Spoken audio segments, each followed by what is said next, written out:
It's Isaiah. Yeah. And So we are here. we are here in body and in spirit. That's right. And in Wi-Fi waves. Mm-hmm. Yeah. Wi-Fi waves? Is that how you would talk about that? Sure. Okay. Absolutely. So we are talking about the book of the first half of Isaiah today. I believe we're going through chapter 39. Is that right? Yeah. Yes. And that's what we're covering. And so you'll notice, obviously we've talked about this already, but Chase is joining us online because he has had the flu. But he also has most of the knowledge on the book of Isaiah. Yeah, we were like, how are we going to do this without him? We are thankful that he is here, and not here to give us his flu. Although to be fair, I think Virginia gave it to him. So. I did. It's one book under one man's name, Isaiah, son of Amos or whatever, right? Amos is the father, but it's like literally impossible that one person could have written this entire book. Yeah, because it covers events over what 200-300 years.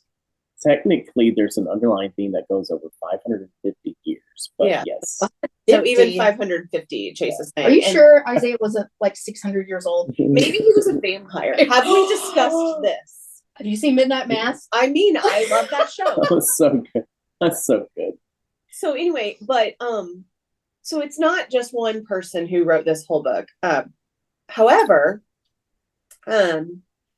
there's been a couple of different thoughts on this. Of course, the oldest tradition is that, of course, this one person just saw into the future, feature for feature, scene by scene. And that is one way to think of this. But Chase is making some hammering motions. I was writing and then I was like, chisel? I was like, I don't know. I think by the time of Isaiah, they had some sort of ink, right? Yeah. They had scrolls and whatnot. They weren't still chiseling, tablets, I don't think. Yeah, most of it. There was leather or whatever. Yeah. Not on leather? Dried sheepskin. Yes, no, you're right. Anyway, we've already gotten off the path, but that's fine. So the second thought was that there were actually three sections of Isaiah, 1 through 33-ish, 34 through 55-ish, and then 56 to 66 or thereabouts were a third scene or season or person. And then something happened in the late 20th century that shifted their thought about this. To be honest with you, Wikipedia didn't tell me what the something was that happened. Chase may be able to inform us on that. But basically, they shifted again, and they are confident that most of the first 39 books have some relationship to the prophet Isaiah, or written by one person, or in one scenario, and then with some interspersings of other writings. And then the second half was compiled later during the exile, so like 100 years or more later. So it's definitely two different people or bodies of people. Possibly everyone was some sort of a disciple of Isaiah, but anyway, that's what I've come up with. Chase, do you have any corrections to make to what I just said? No, yeah, pretty much goes along the scholarly findings. All that is what I understand it to be as well. Good. So Isaiah is prophesying to he's sort of prophesying in the wake of the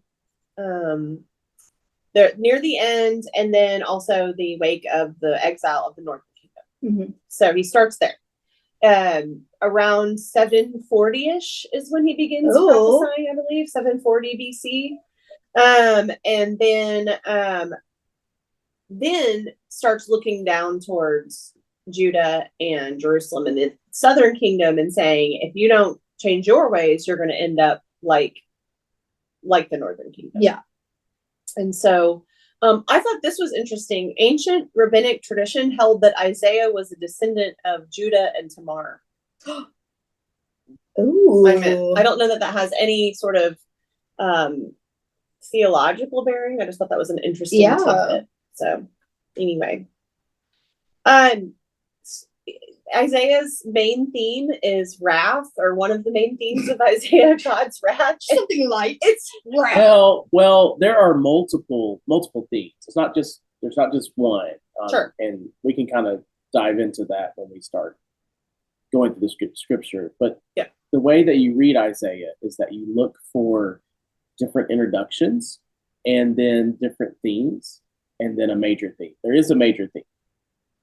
And I would argue that it's not judgment. Okay, fair. Oh, okay. Well, could have fooled me. Yeah, because it seems very judgy. Yeah. Isaiah did not rank high on the empathy scale, but No. that's okay. No. Because, the Lord does. So, so for instance, chapter 1, we just dive right in. The first thing is, woe to a sinful nation, right? Okay. Can we pause there just for a second? Sure. Can we do a little introduction to a theme before we get into Isaiah? Can I do a little bit backtracking? Okay. So the way I read Isaiah, and it's really fun, is to look for, like I said, those themes, right? And it's in the first few sentences. When we read a book, when I pick up a book, I know by the first chapter if I'm going to read it, right? It either catches my attention or it doesn't, because I think in the first few sentences we find, is it going to be a boring book, a good book, a scary book, a sad book, or whatever? And I think introductions are important to me. And so we will have multiple different introductions. But before we get to Isaiah's introductions, I want to hop back just a second. Oh, okay. To 2 Samuel chapter 7. Okay. And so, do y'all want to pull up the Bible? Do y'all want to read this? Yeah. Some scripture. You should read the Bible, Chase. You said 2 Samuel what? 2 Samuel 7. Okay. And then read through verse 7. Now when the king was settled in his house, and the Lord had given him rest from all his enemies around him, the king said to the prophet Nathan, "See now, I'm living in a house of cedar." Is this correct? Yes. Okay, just making sure. But the ark of the God stays in the tent.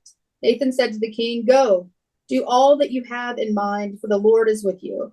But that same night, the word of the Lord came to Nathan. "Go and tell my servant David, thus says the Lord, are you the one who will build me a house to live in? I have not lived in a house since the day I brought up the people of Israel from Egypt to this day. But I have been moving about in a tent and a tabernacle. Whenever I have moved among all of the people of Israel, did I ever speak a word with any of the tribal leaders of Israel, whom I commanded to shepherd my people Israel, saying, why have you not built me a house of cedar?"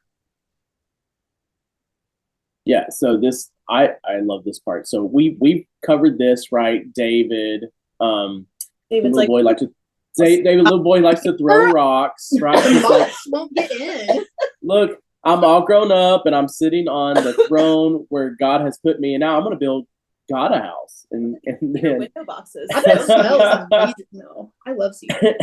And then in verse 10, there's a plot twist, right? David's like, I'm going to build this house. It's going to be great. And then there's a plot twist, because verse 10, God says, I'll appoint a place for my people Israel, and I will plant them so that they will live in their own place and be disturbed no more. And it's like, and then he says, I'll have somebody raise a house, but it's not going to be you. So there's this idea, a plot twist, and then God in action. So the story has this idea of a Yahweh being good, sharing this idea that I'm going to take care of you. I'm going to create a place for you to stay. Well, not going to be you, David. And it was actually Solomon, right? And so Solomon built the temple, and then the kingdoms united, and then it's divided. And then we have this time where this temple was linked to the throne, right? There's no separation of church and state in ancient Israel.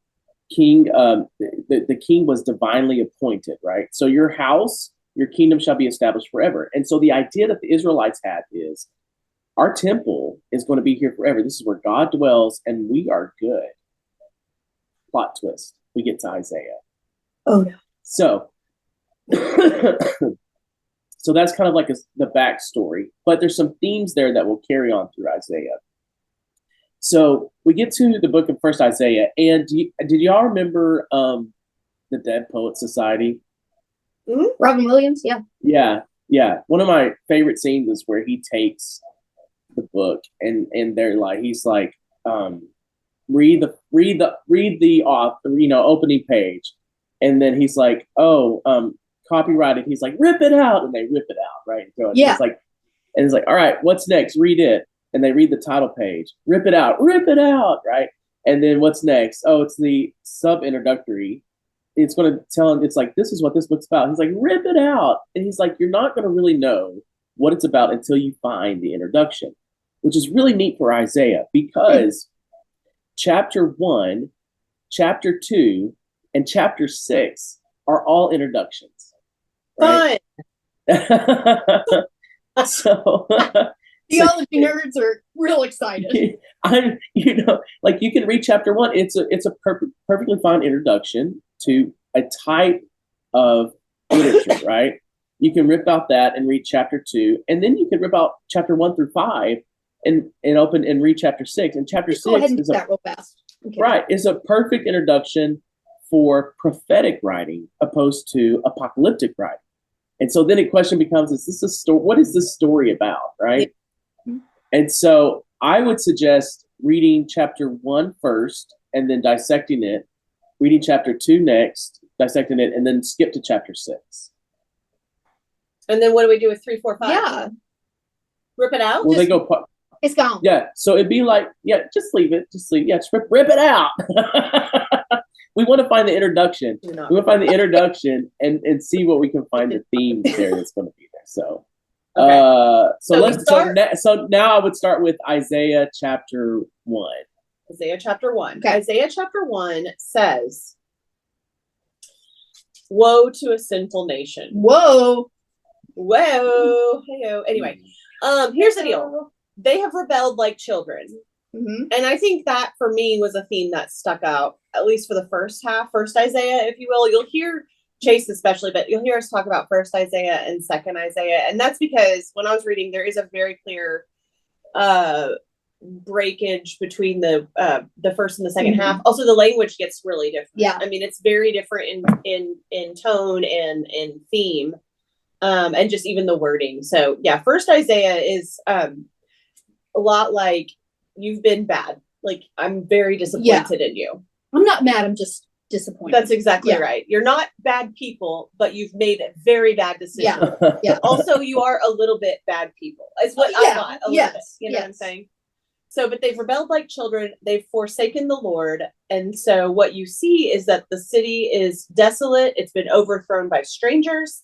And God is just done with their meaningless offerings. And because, and God's like, I don't want sacrifice without some of these I want holy actions to accompany your sacrifice. God compares them to a rebellious ox or donkey. Exactly. And been there. Absolutely. So aren't they naturally rebellious though? Because like Gage, when he won't go the way I want him, I'm like, you're like a donkey. Yeah. Yeah. But so God is like, the offenses that they're indicted for are not seeking justice, not defending the oppressed, and ignoring the orphan and the widow. Mm. And that is you're right, Chase. That's a good introduction. It's a good overview for what happened with the Northern Kingdom and the Southern Kingdom. And then, so if chapter 2 is another introduction, so at the end of chapter 1, what I would ask is, what does this story sound like it's going to be? Like, if this was just your introductory to open up a novel, like what do you sit down and like, oh, this is going to be about a real barn burner. It sounds like it's going to be a book about the wicked. It sounds like it's going to be a book about judgment, right? Yeah. I think that's what I said. Yeah, that is exactly what you said. Right. But is it? So take out chapter 1, rip it out. Let's just read chapter 2 as the introduction.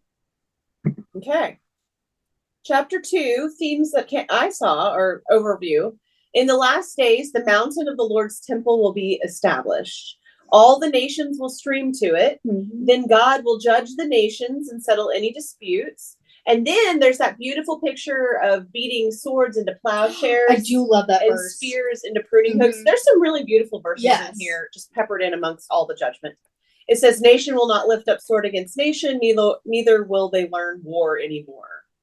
And then it talks about the day of the Lord, which you'll hear over and over in various parts of scripture, but especially in the prophetic books. But the day of the Lord is a day of judgment, but it also is a day of peacemaking and reconciliation. And so, so it's the day of the Lord.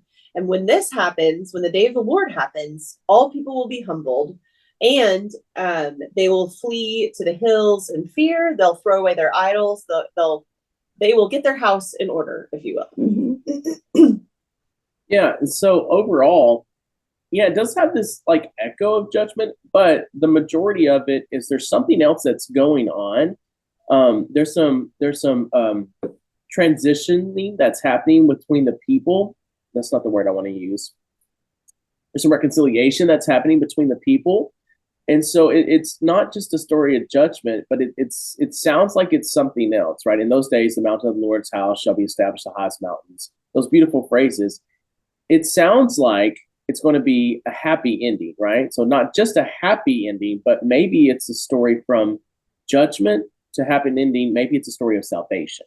And so I think chapter 1 gives us this introductory that this is going to be this overall story about judgment. Okay, hold that, pause. I think chapter 2 is going to be like, this is going to be a story of salvation. Okay. And I think both of those go hand in hand. And then we get to, if you want to do notes between the next 5 chapters, let's hit those. And then let's pause at chapter 6 and just rip it out and start over at chapter 6. Well, I think the notes that I have are just like it out to me. Like Judah is going to lose support from God, but they just keep defying the law. Chapter 3 says haughty women will become bald. Okay. So I'd rather not. Yeah, exactly. Yeah. And then more of the same, I think.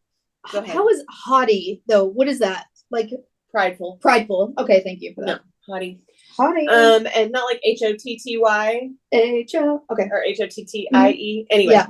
And then chapter 5 is just the song of the vineyard. It's this not random, but this interlude of a song about how it's God's judgment on Israel's unfaithfulness. But the vineyard is a metaphor, and it's a metaphor that will actually be picked up later on. Oh, that's true. Yeah. Where God is the one who planted the vineyard. Mm-hmm. The vineyard is Israel, but the vineyard only grew bad fruit.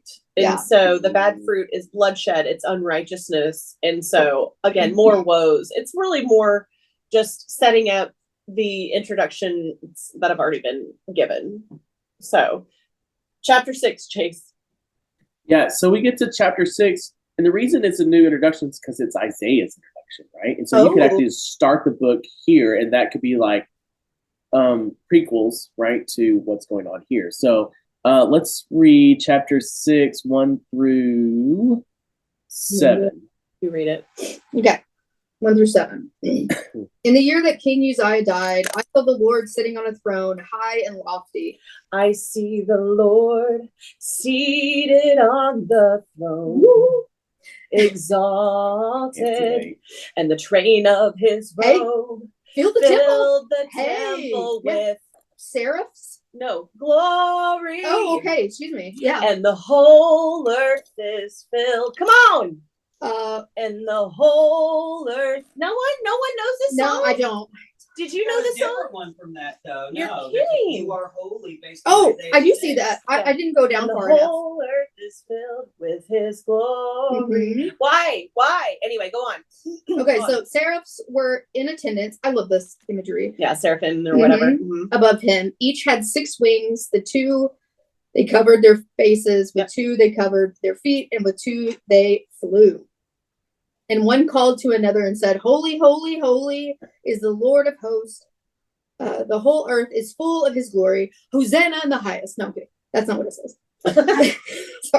The pivots on the threshold shook, and the voices of those who called, and the house was filled with smoke.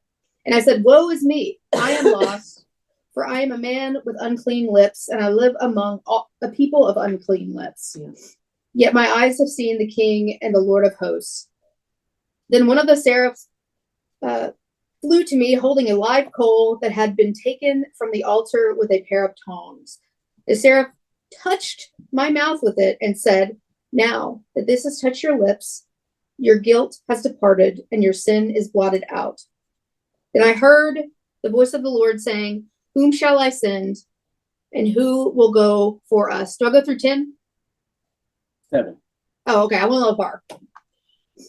Yeah. So what's interesting, like you said, like some of the writings earlier attributed to like the northern kingdom, but this is a typical vision from southern prophets, right? So in this story, Isaiah, by his own admission, was a man of impure lips. He needed atonement to be in the presence of God. And so here's this glowing coal pulled from the altar and placed on his lips. Here you go, ouch, Chase. Ouch, right? Yeah. In this narrative, that there was this salvific action right off the bat, right? Or saving action, where judgment and atonement were merged together.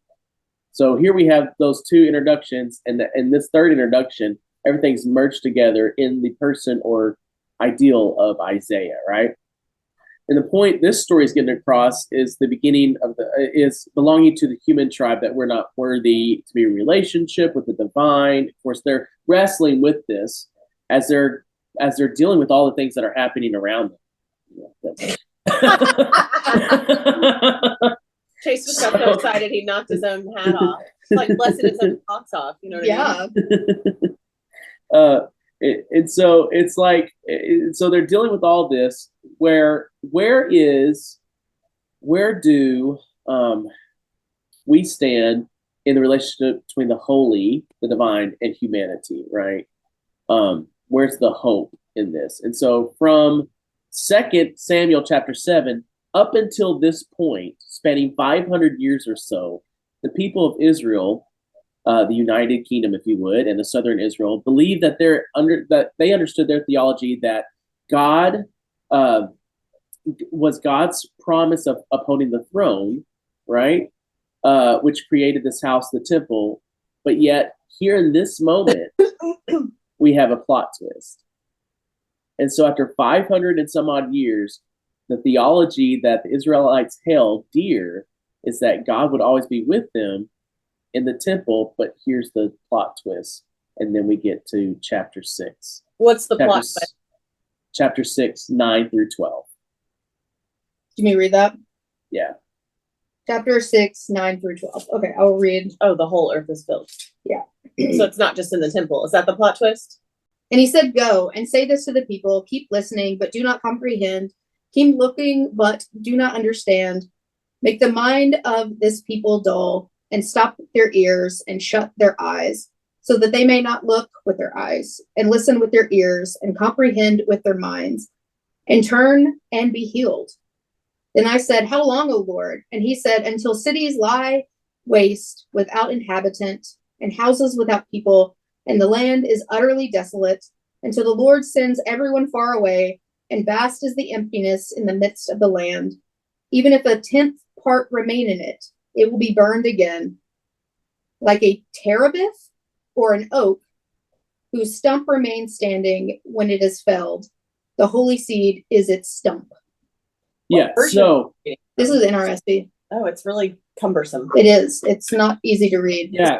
So for 550 years, we had this idea that God's presence only going to be in the temple. Up until this point where we have Isaiah, we have 3 introductions to the story. The first one being of judgment, the second one being of salvation, the third one, chapter 6, being of Isaiah's, the prophet. Here's what's going to happen. And the plot twist here is the temple's destroyed.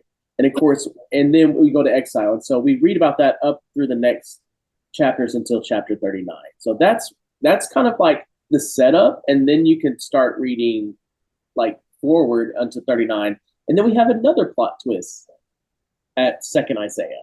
Right. We'll get to that one next week. Yeah, exactly. Well, and right. I think you're right. I think this book is about making meaning over how that happened, how they thought this thing that was a sure thing for the rest of their existence, being God's presence in the community located in the temple, how that is taken away. So certainly I think something that felt like a guarantee from God needed like a pretty heavy hand to like indict what had happened. I also think of all of the people of the world, and they all get a little bit of judgment in this book. Of all the people of the world, Israel is the one who had specific access to God. They had God's law that was given to them in order to help set them apart and be this beacon of hope and light among the nations. And they kept asking for things that God said they didn't need, like a king, right? They wanted to become a real nation so that they could have, real influence. And so God gave them a king and they became a nation. Well, then immediately they couldn't even keep that together. It divided. And then they warred against each other. They warred against everyone around them. They did not take care of the people that God called them to take care of. They, oppressed folks both within their community and outside. And then, which we'll get to, one of the main issues with Judah was that they kept worshiping idols. And we know that because they talk about it in every single solitary chapter in second Isaiah. Yes.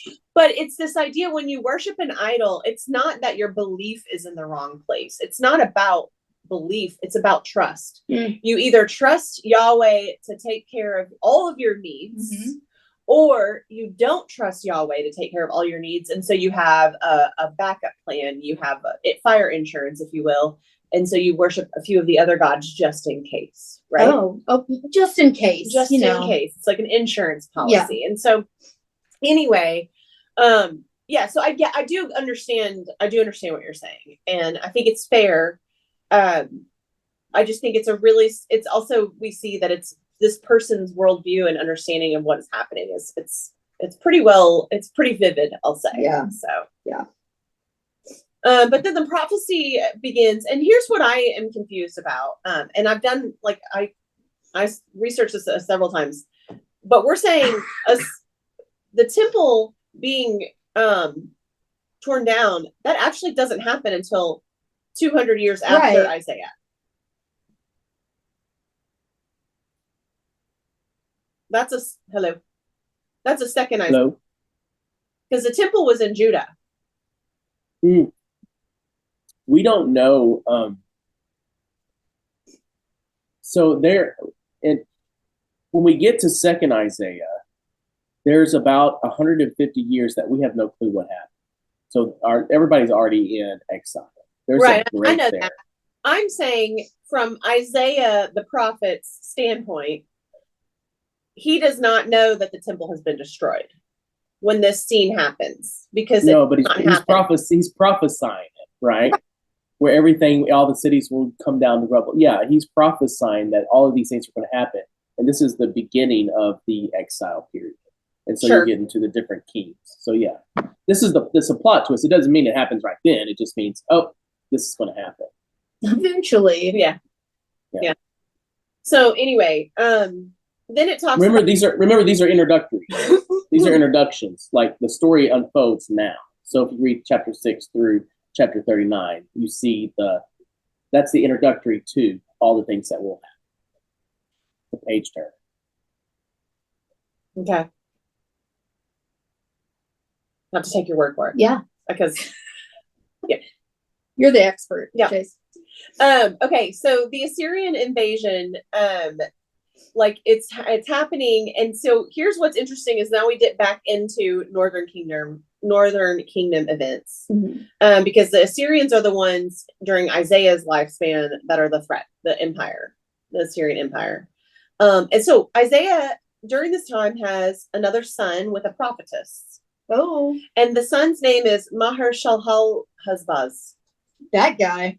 Which means the spoil speeds, the prey hastens.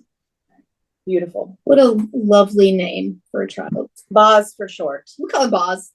Anyway, and the child becomes this vehicle by which God gives like timelines, and God's like, he's telling Isaiah that by the time the child can talk, Samaria, which is the capital of the northern kingdom, will be carried away.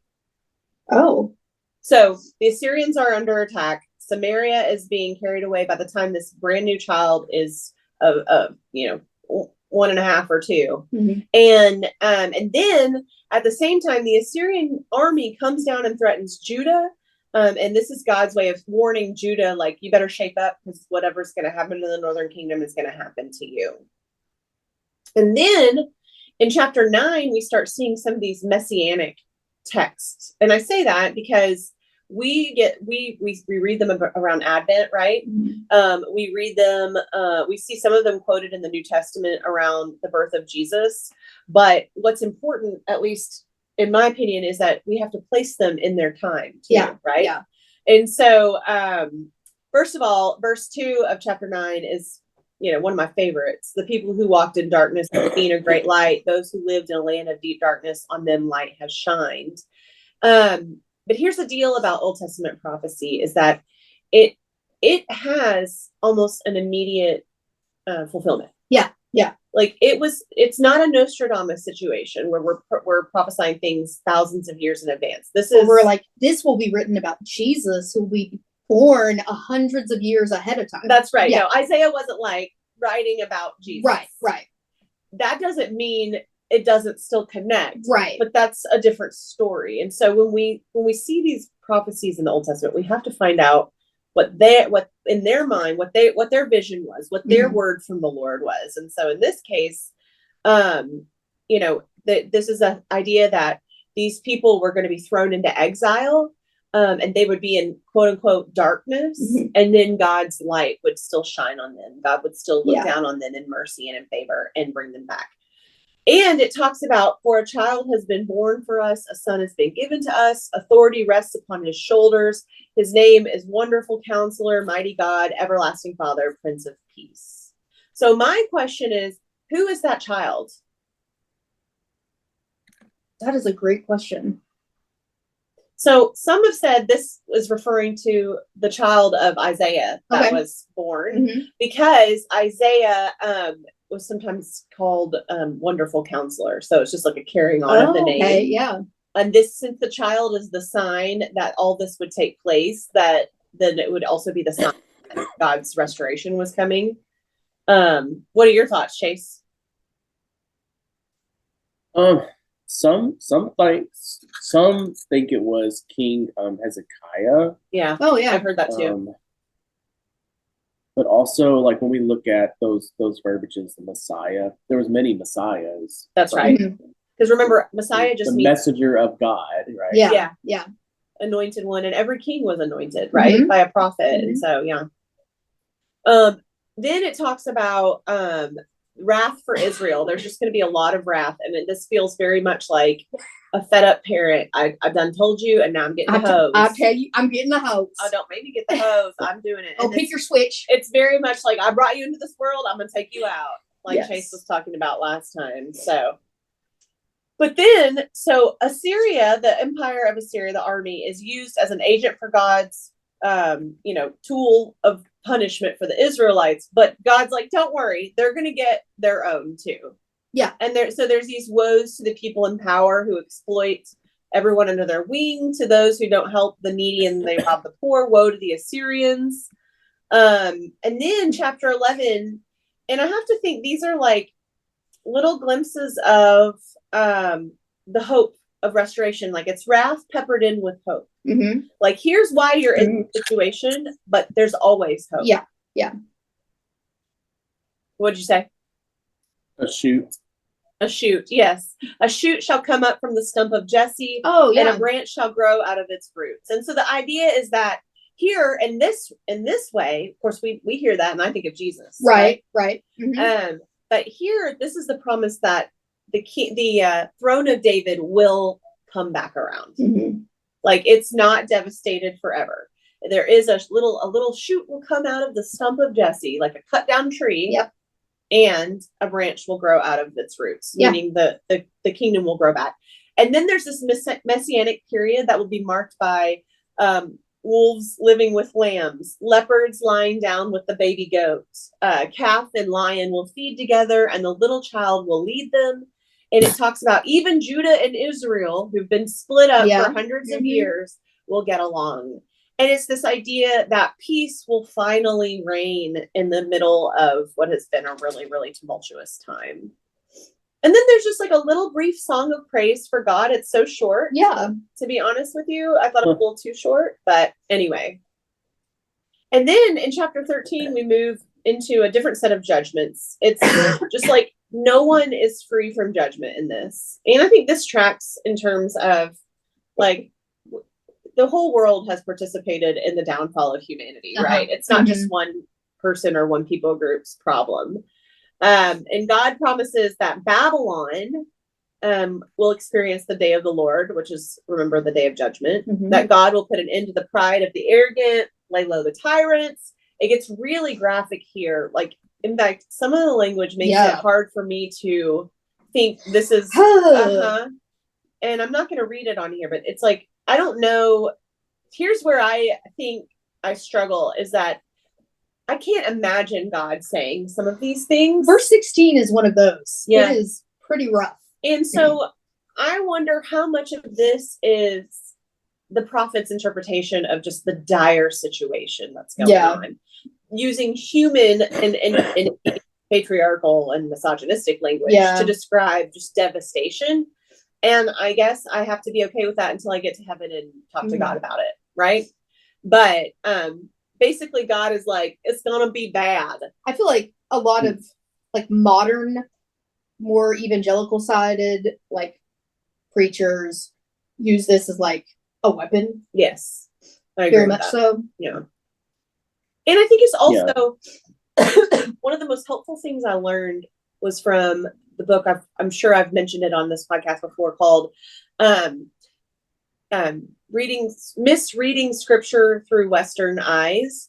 And one of the key things they talk about is that from the beginning, ancient Near East and or Middle Eastern culture uses hyperbole in language all the time, meaning they will be like, I am going to kill you. I will annihilate you and your family for generations upon generations. Geez. And really, it's just like, why did you take the last cookie in the box? Like, can you just calm down? That's an oversimplification, but to be fair, like they use hyperbole to make a point.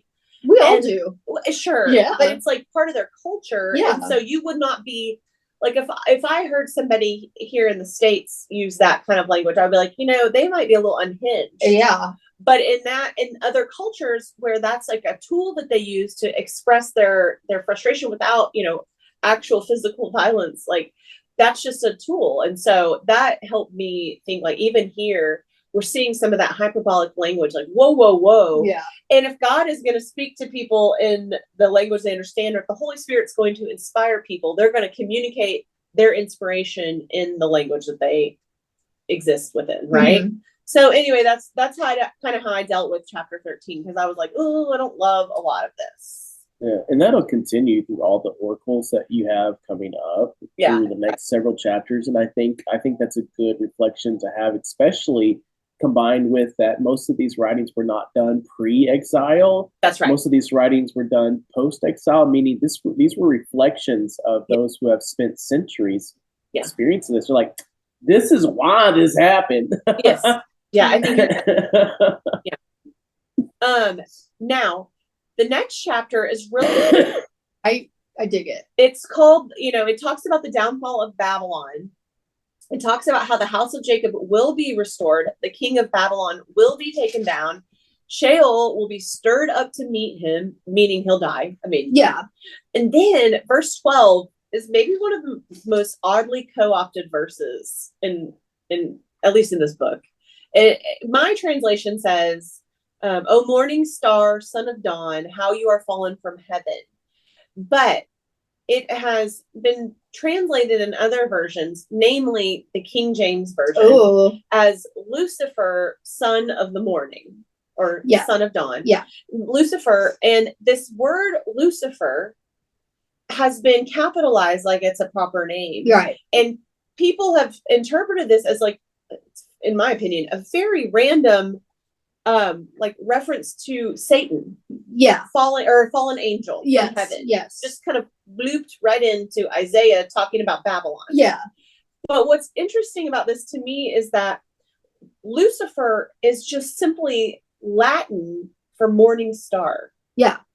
And morning star, that Latin had translated from either Greek or Hebrew. I can't remember which the Latin Vulgate was translated from. But the point is, like, it's just morning star, and it's actually a reference to the king of Babylon. Yeah, not a physical.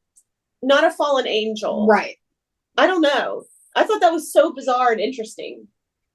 Yeah, I feel like a lot of people take this verse and they run with it and they go with like, it was a physical fallen angel. His name was Lucifer. Yes. And I don't think that's what it was at all. I mean, I don't know. What about you, Chase? I think it's symbolic for sure. But Sure. yeah.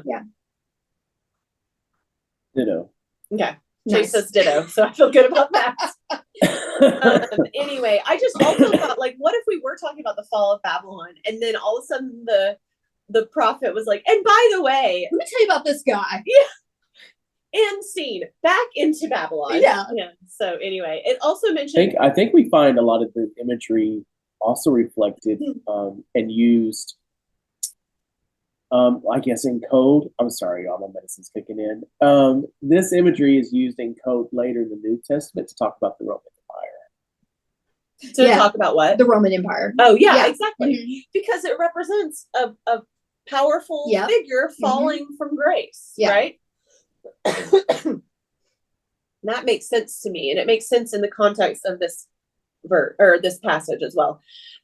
Here's how we know. I mean, if we didn't know, here's how we know that these weren't all written in real time, because in the same passage that's talking about the downfall of Babylon, it's also like, oh, and Assyria will be destroyed too. Oh yeah. Like it's just like And that guy. basically all the bad people who've hurt our community will be taken down by God. So anyway, then you keep on going, all the nations, prophecy against Moab, and this is sort of, to me, like airing all the dirty laundry that you have against every other nation around you that's given you hell, right? Can I say given you hell? Yeah. Actually? Yeah. I think that's fine, because that's what it is. So Moab has been sparring with Israel and Judah since the nations formed. I mean, pre-nation practically. And so I can't remember what person did the nation of Moab tie back to? Was it one of Lot's children? Wasn't Ruth a Moabite? She was a Moabite. The Moabites were also the ones who hired, if I'm remembering correctly, the ones who hired Balaam to curse the donkey. Yeah, no, that's Balaam's donkey. Oh, okay. I'm sorry, Mr. Donkey. Mr. Donkey. Oh, Mrs. Donkey. Actually, Fair, Mrs. Donkey. That's right. Because if God can use Mrs. Donkey to talk, then surely God can use a woman. I'll tell you, he would. Anyway, but the Moabites were the ones who hired Balaam to curse Israel, and the donkey interceded. So, and yes, so that was one of the children of Lot was Moab, or that tied back to that, and so they've been warring with Israel forever. And then Moab does have a little plea for mercy, and God's like, not really, no. But God's like, there will be a very small remnant of you, and that's all I'll allow. Just a remnant. And then we have a prophecy against Damascus and Israel. And Damascus has forgotten God, their city will be deserted, blah, blah, blah. Like no stone of evil is left unturned, right? Mm-hmm. Then we have the prophecy against Cush, which is Ethiopia, which is not super close and interactive, but close enough that, they would have had some trades, I'm sure. And it says they'll be cut off.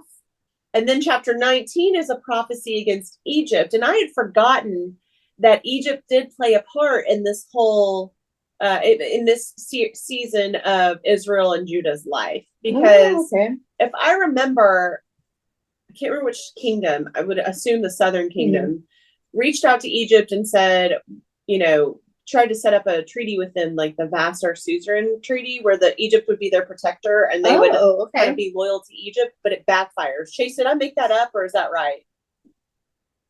I'm sorry, I wasn't listening. Okay. Chase says he's going to research that. Anyway, Egypt is in trouble. And of course, this all dates back to, when they enslaved the Israelites. And it says, on that day, Egyptians will be like women and tremble with fear before the hand of the Lord. Okay. Okay. Listen. Yeah.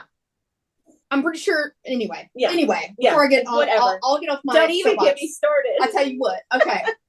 And it talks about how the Egyptians will serve the Assyrians. And then, wait a minute. What? Wait a minute. In verse 18, it says that 5 cities in Egypt that speak the language of Canaan, along with the Assyrians, along with Israel, will be blessed. So a bit of whiplash for me. Yeah. So, anyway, moving on to chapter 20. Isaiah has to be the sign for the prophecy against Egypt and Cush. And do you know what the sign of Isaiah was? Oh, I'm very interested. This is insane. Who's trembling like a woman now? Yeah. You know what I mean? You know what? I think if I was Isaiah, I would just walk naked and barefoot for 3 years. That's exactly. How did you know, Virginia? That is the precise prophecy sign. That's right. That's the precise sign. And I wonder, is this what Kanye's wife was doing at the Grammys? Yes. I don't even know. That's what it, yeah. Prophecy connected to Kanye or Ye. Yeah. So she looks so happy to be there. Yeah. And so this is his humiliation in being naked, because remember, being naked now is, for me, would be very humiliating. Oh yeah. But in their culture, like, if you did, you might as well go ahead and die if you had to show yourself. Like, it was just an utter shame to you, shame on your family, all that. For 3 years as a nudist, yikes. Too much for me. Yeah. And so his humiliation is supposed to signify the humiliation that was coming for Egypt and Cush. Then we've got more prophecies against Babylon, Edom, Arabia, and it says, my loins are filled with anguish in chapter 21. Pangs have seized me like the pangs of a woman in labor. Okay. First of all, you don't know. And I don't know. Chase had the flu, so he knows what it's like to give birth.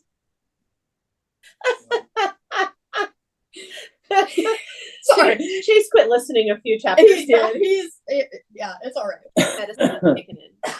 No, but he's describing this like fear, and I have had a baby, but I also have had fear, like stomach pains of anxiety. Oh yeah, they are not equivalent, but it is a very real, visceral thing, and so I appreciate that.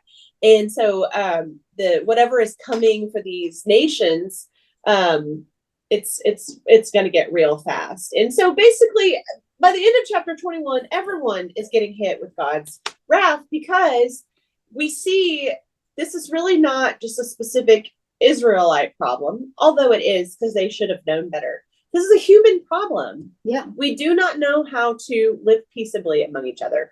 We do not know how to take care of those around us who are vulnerable.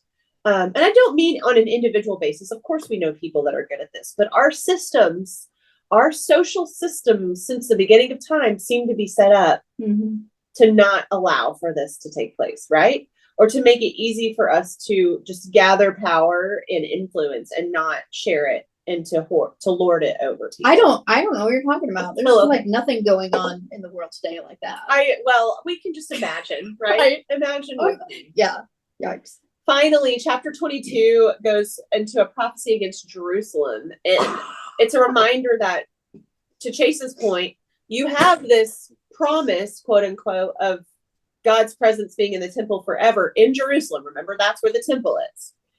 But the prophet is saying, you are not out of the bounds of your consequences to your actions if you're not going to follow God's law. Here's how I like to read some of this. I know it sounds like the prophets are saying, God is saying, I am going to punish you because you did not do what I said. I sort of read that more as a reflection of consequences for our actions. Yeah. If we continue, the nation of Israel was to be protected by God, and all they had to do was follow the law. So that was the stipulation. That was the covenant that God had made with them. I will be your God. I will protect you. All you have to do is follow this covenant and be the light to the world that I want you to be, that I've called you to be, that I've chosen you to be. And again, they not only mess up, they intentionally remove themselves from that covenant. They break the covenant. Oh, yikes. They break the terms of what God has given them. And so it's not that God is like, well, I'm doing this because I take pleasure in it. I think it's more like, what did you think was going to happen? Yeah. I am the creator of the universe, promising to I'm a big protect you. deal. Come on. And you keep walking away from me. Exactly.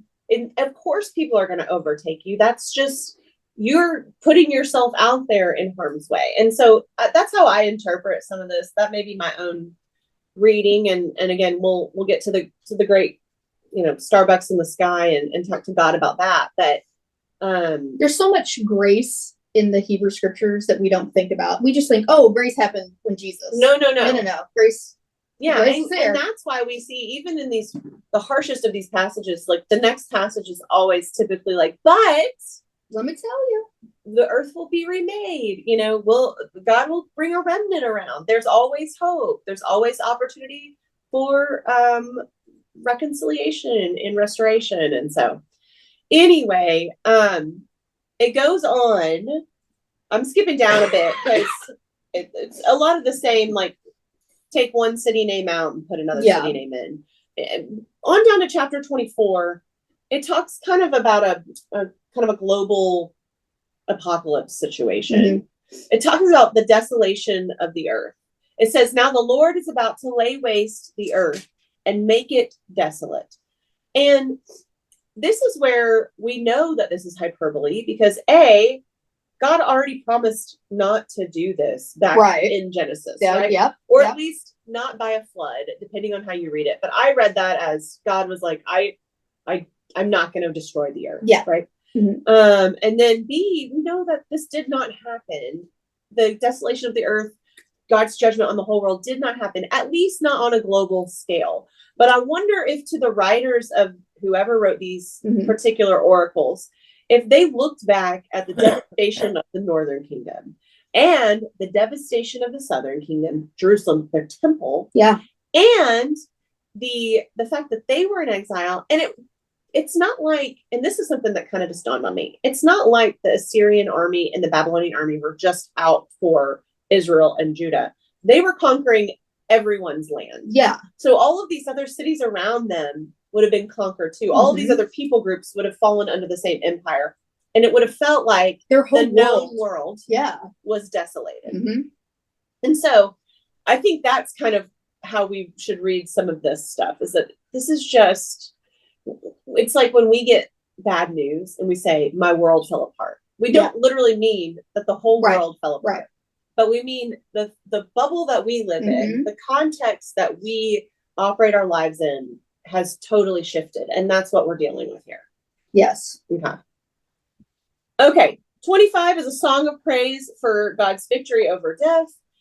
God says, hey, or they sing to God, you have been a refuge to the poor. That's what they're supposed to be doing too, right?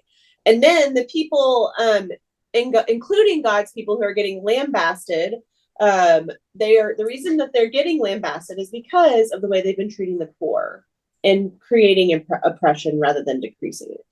How would you describe what I don't know this word. Lambasted? Lambasted. Walloped? Oh, walloped. I know that one.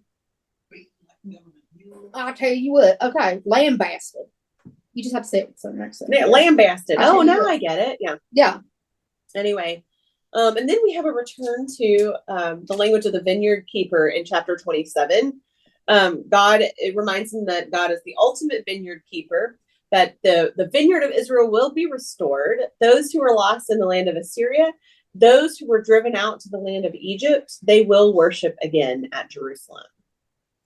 So this is a word of hope. Yeah. Okay, so chapter 28. These are more woes, especially a woe to the religious leaders who have led the culture, well, the nations in such a bad way. And this goes back to what Chase was saying, is that in ancient Israel, there was no separation of church and state. So the king and the religious leaders were specifically in charge of making sure that the people as a whole were following God's law. And they were often, as we've read in all of the other, that we've read in the stories of Kings and Chronicles and Samuel, and that the religious leaders and the kings were often the worst perpetrators. Oh, yeah. Right? They're the ones who broke the covenant first, and then the people either followed suit or they had no way to prevent what was happening. And so, and then it talks about one who is mighty and strong, coming to put them in their place. And, Virginia, for you, this is like a little bit of Mormon culture. Oh, I've already refrained from sharing a Mormon thing earlier. Oh, so, no. Yeah. So the Mormons love Isaiah. They do, yes. So Okay. what you're saying about the Mormons and... Well, one who is mighty and strong. This is not like a prevailing Mormon belief, but there is a group that believes that their role is, or there will be someone who comes up and their role is to bring vengeance against evil people. Oh, yeah. But the problem, for me, in my opinion, the problem is that they get to decide who are the evil people. Oh, of course, yeah. And so if you've ever heard of Under the Banner of Heaven, you should watch it or read it. Yeah. Anyway, that this comes up in that story, which is a real story, a true story.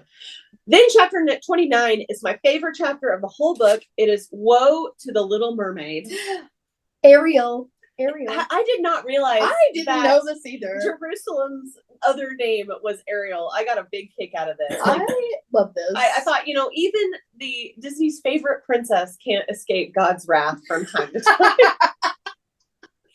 Ariel, if you will, means altar hearth, which makes sense because, Jerusalem is the place where the altar was. So altar hearth, I don't know.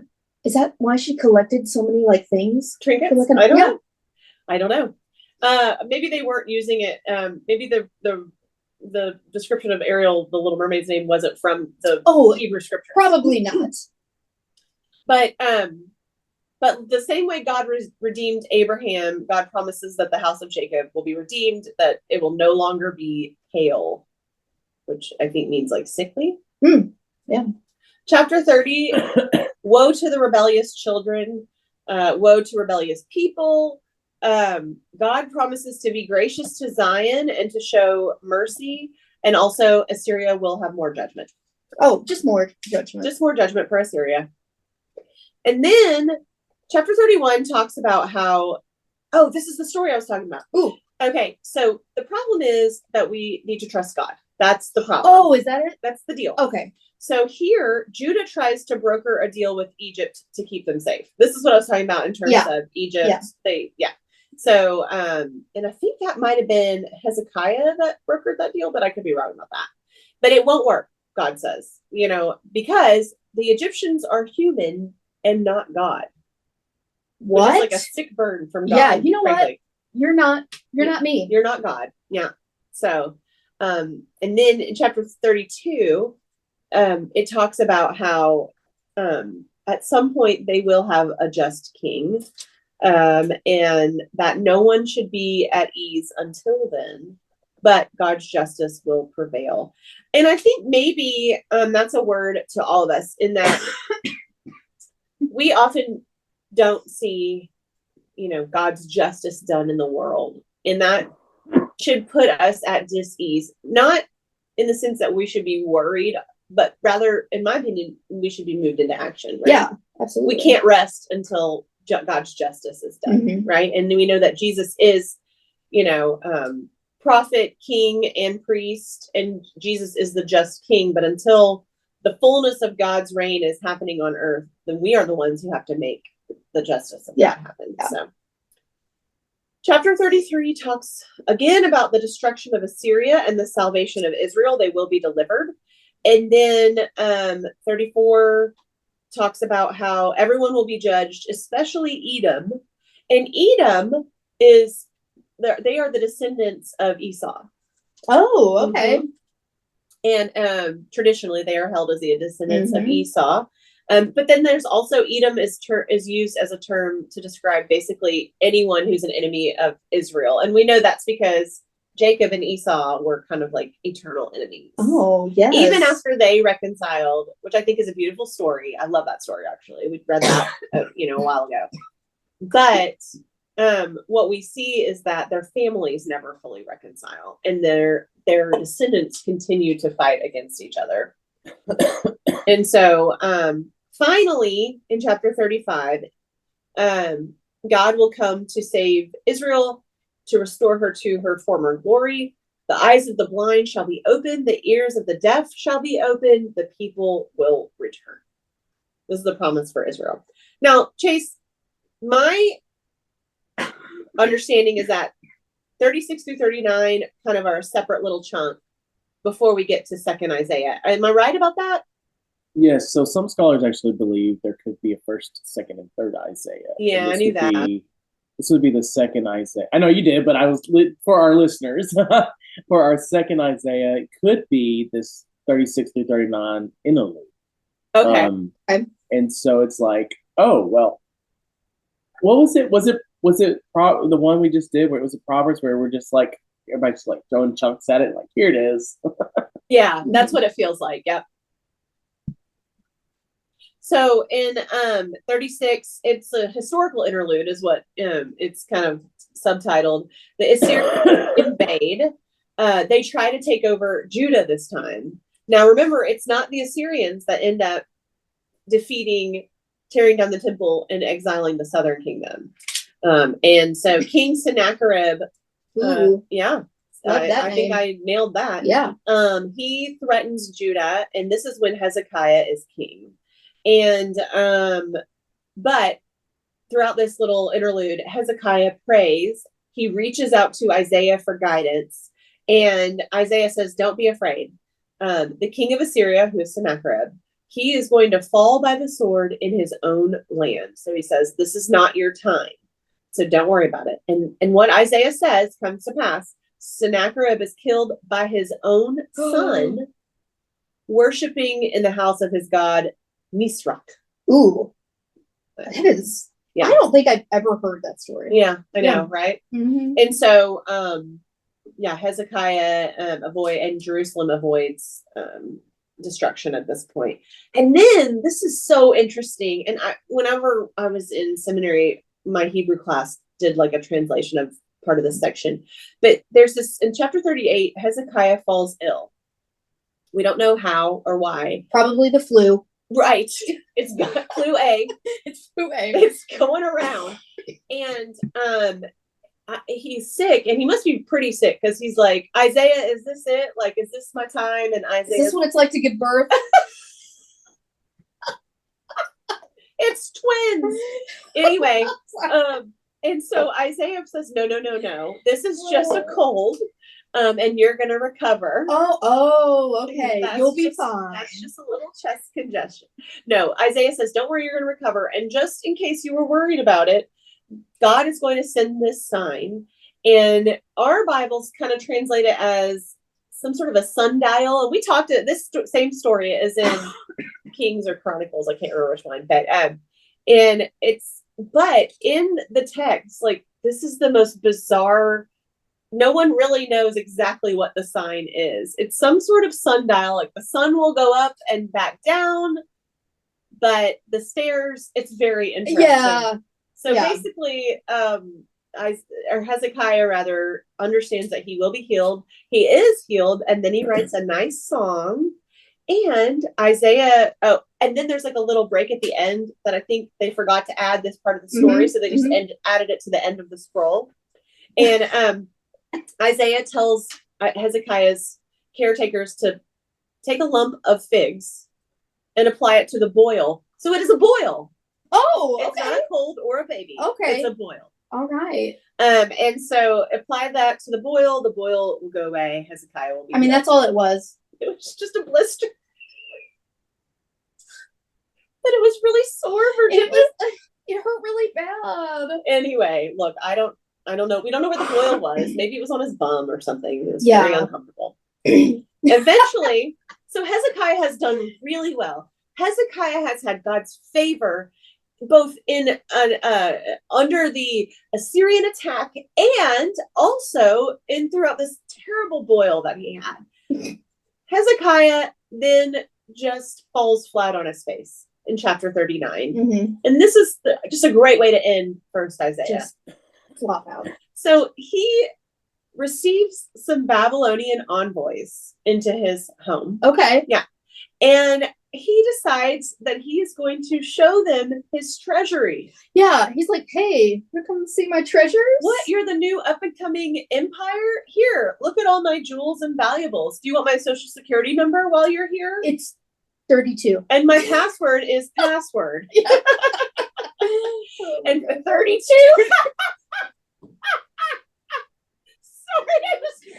Sorry. Anyway, okay, sorry. So big mistake, huge, if you will, because this is the beginning of the end of Judah. Yeah. You know, you don't show the enemy your treasure trove.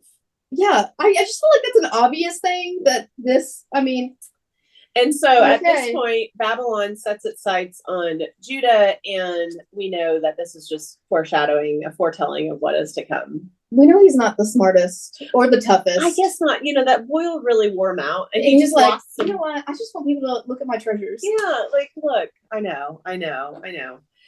Yeah, so that's kind of where I'm gonna stop. Okay. And so I think actually reading this here today with y'all has helped me. Me too. It felt bleak yesterday. Yeah. Chase, thanks so much for your insight and Yes. kind of reframing how this is supposed to start and read, because I was never going to get there on my own. But No. also, I do see the story unfolding in a better way in this conversation. So Next week, next week it's gonna really open up to some more hope, and so I'm really excited about that. for sure. Yeah. So we'll go ahead and cut it off there, just like the tree of Jesse Snip.